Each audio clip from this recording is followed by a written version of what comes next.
নবীজি সাংবাদিক ছিলেন। আমরা যাকে আদর্শ নেতা হিসাবে মানি, মুহাম্মদুর রাসূলুল্লাহ সাল্লাল্লাহু আলাইহি ওয়াসাল্লাম, তাকে আল্লাহ যে নাম দিয়ে দুনিয়ায় পাঠিয়েছিলেন তার নাম নবী। নবী শব্দের শাব্দিক অর্থ বলেন, জিজ্ঞাসা করলে আমরা সবাই অনেকে জানি। নবী মানে সংবাদ বাহক, সংবাদ যারা বহন করে তাদেরকে আমরা সাংবাদিক বলি। এই অর্থে নবীজি সাংবাদিক ছিলেন।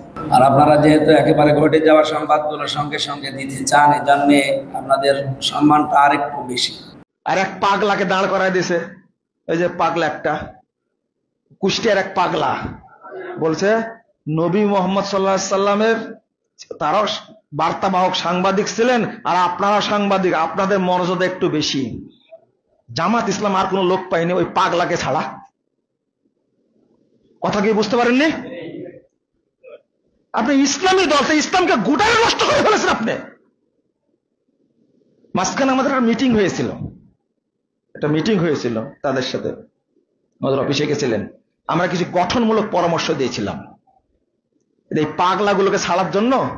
একবার বলে সালাতে আদায় করে মানুষ জান্নাতে যাবে, এর কথা আমি পাইনি, পড়েইনি, ও কিভাবে পাবে? আর বলছে আহলে হাদিসরা হলো আহলে খবিস, বলেছেন এটা এক একটা কথা বলছে। আর ওই পাগলাকে পেয়েছে জামাত ইসলাম, আর কাউকে পাইনি। আসসালামু আলাইকুম ওয়া রাহমাতুল্লাহ। প্রিয় দিনী মুসলিম ভাই ও বোনেরা, আপনারা শুনলেন আমাদের শ্রদ্ধেয় শায়েখ ডক্টর মুজাফফর বিন মহসিন হাফিজাহুল্লাহর গুরুত্বপূর্ণ কিছু কথা। তিনি আমাদের সমাজের ভাইরাল বক্তা মুফতি আমির হামজাকে কেন্দ্র করে কথাগুলো বলেছেন। আপনারা সকলেই ইতিমধ্যে অবগত আছেন, এই মুফতি আমির হামজা অসংখ্য বিভ্রান্তমূলক কথাবার্তা বলে জাতিকে বিভ্রান্ত করার চেষ্টা করছে। সে কিছুদিন পূর্বে হাদিস অস্বীকারীদের দলেও ভিড়েছিল, কিন্তু আল্লাহ রাব্বুল আলামিনের রহমতে সে ফিরে এসেছে।